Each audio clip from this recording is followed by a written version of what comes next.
They stood as high as a six-story building, weighed more than a fully loaded city bus, lived as long as 300 years.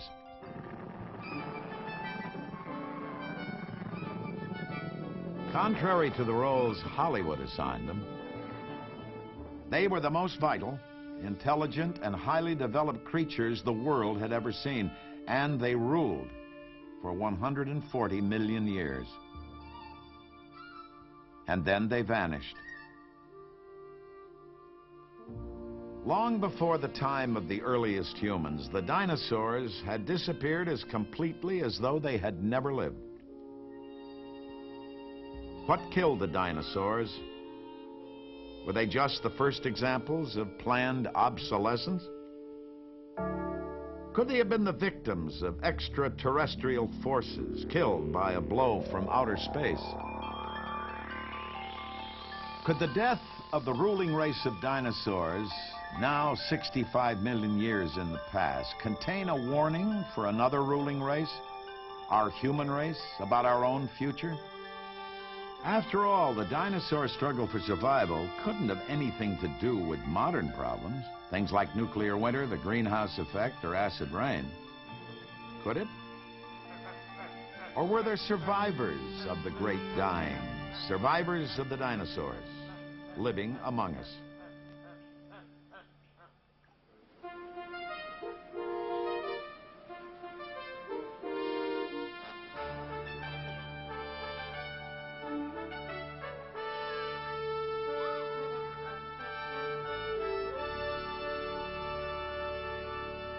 Dinosaurs hold a special magnetism for children. Perhaps children can believe what the rest of us can barely imagine. These huge beasts, the likes of which no one has ever seen, once walked the earth and ruled it. What is there in us that responds to the dinosaurs? These beasts we've never seen. No. Some have taken a few liberties with paleontological precepts and with their audience's credulity. Dinosaurs are so popular, so compelling, that you might think that if they hadn't existed, we would have had to invent them. Well, we did invent them 5,000 years before we knew they existed, and we called them dragons. Following the dragon spoor through history and prehistory takes us, one scholar said, backward and backward to the very beginning of human philosophy. It is perhaps the most antique product of human imagination, and it stalks picturesque and portentous through medieval legend. St. George slew a dragon, so did Beowulf and Siegfried. They knew the dragon in Crete and Phoenicia, in Sinai and Yemen and the Red Sea, on the islands of the South Pacific, the East Indies, Australia, and Mexico. They knew the dragon well in ancient China and in the cradle of civilization, Babylon and Mesopotamia. They knew him in the Bible, the book of Revelation, chapter 12, verse 7. There was war in heaven, and the great dragon was cast out, that old serpent called the devil and Satan. The last dinosaur was dead at least 60 million years before the earliest human was born. How could the dragon, a product of human imagination, have looked so much like the real-life but long-dead dinosaur? And why have both so captured our own imagination? Perhaps it is because the dragon and the dinosaur share a common lineage, the family of reptiles, known and instinctively feared throughout history. They shared the reptilian head, the scaly-looking hide, the arm-like front legs, the stupendous bulk, and the aspect of having come from another, more forbidding world than any we know.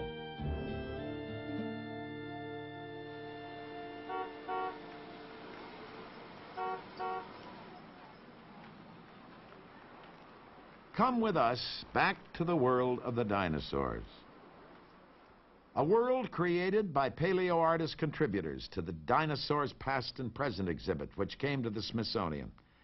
and bring your imagination.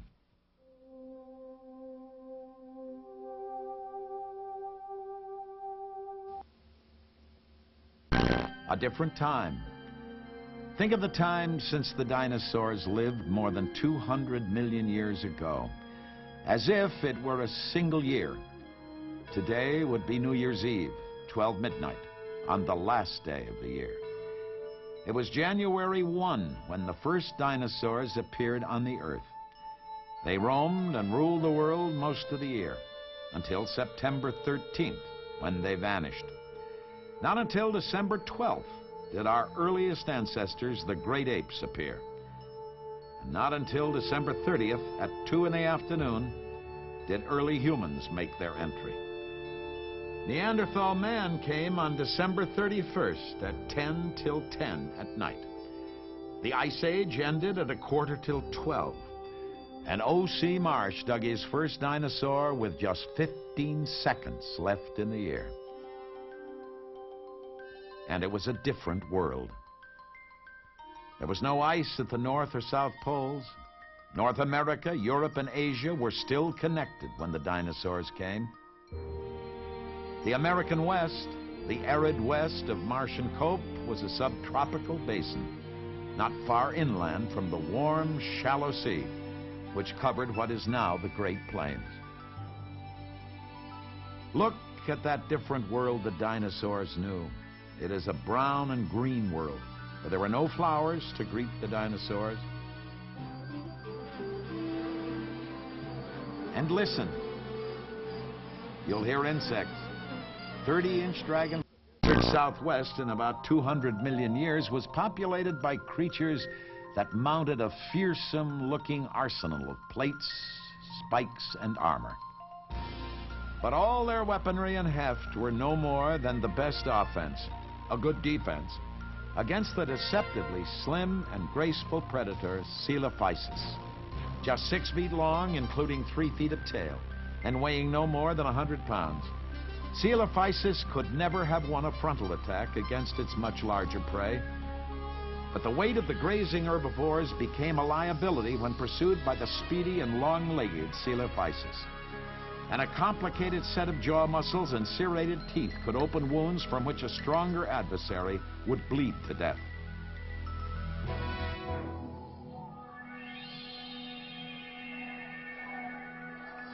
The skies belonged to the pterosaurs. With wingspans ranging from a few inches to 60 feet, the pterosaur had wings like a bat's, but it was a reptile, not a mammal like the bat. And it lived off fish it plucked from the ocean, like a pelican. But unlike the pelican, it had no feathers. Then and now, it was unique and unchallenged in the air.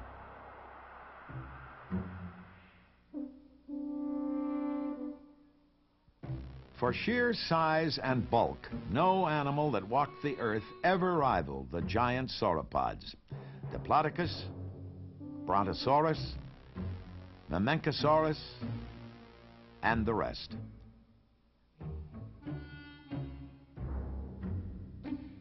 They grew to over 60 feet in length, over 50 tons in weight. The name Brontosaurus means thunder lizard, but the sauropods were peaceful creatures whose only defenses were whip-like tails and the force that massive bulk on huge hooves could deliver. Often, against the great predators, it was not enough.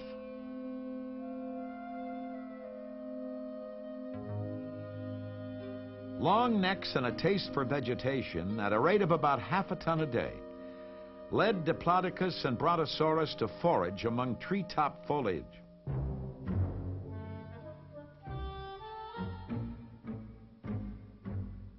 About 60 million years later, another herbivore took a more down-to-earth approach. At almost 10 tons, with a skull as much as 8 feet across, Triceratops had the strength to bring down a willow or magnolia tree, and the appetite to put it away. Triceratops was also living proof that a vegetarian diet did not always breed a peaceful dinosaur. Triceratops was built to take care of itself.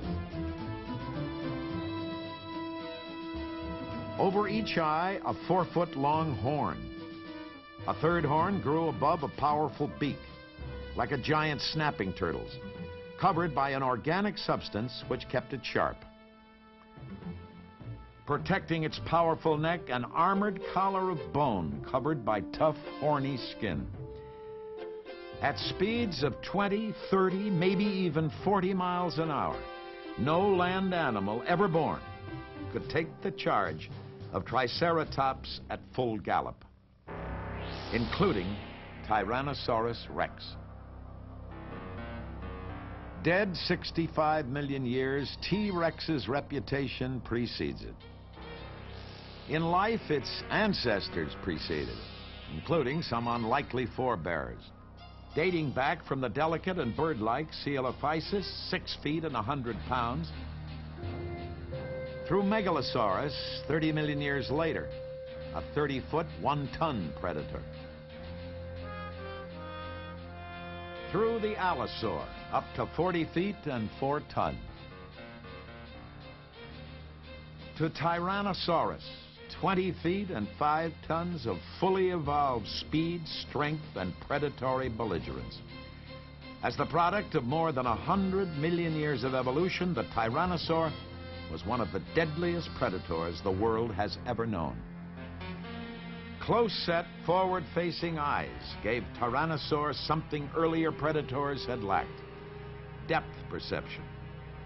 Thin, muscular, lizard-like lips pulled the Tyrannosaur's face into what looked like a sneer, bearing gigantic teeth. Its shortened torso and slender limbs made it graceful and fast. Dinosaurs like the amphibian duck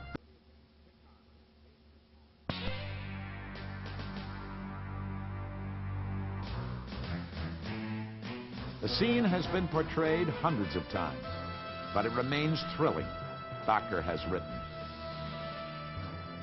It's somehow fitting that these two massive antagonists lived out their co-evolutionary belligerence through the very last days of the very last epoch of the age of dinosaurs.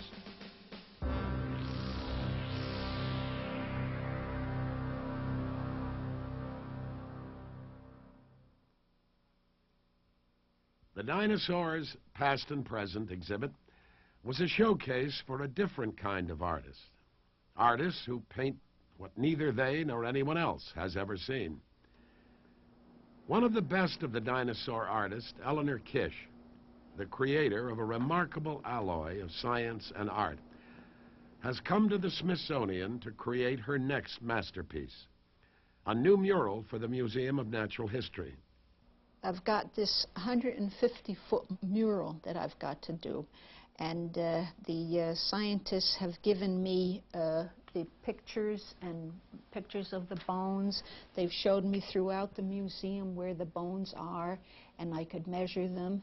And being that I don't trust other people's work that I can copy outright, so I've got to work with the bones myself, right down to accurate bone measurements. And once I get all these models done, they're being done to scale 1.5 inches to a foot.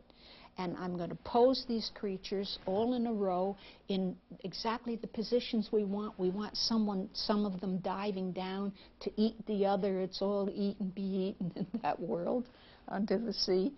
And when I get this all laid out, then I'll be capable of doing my pencil drawing from that.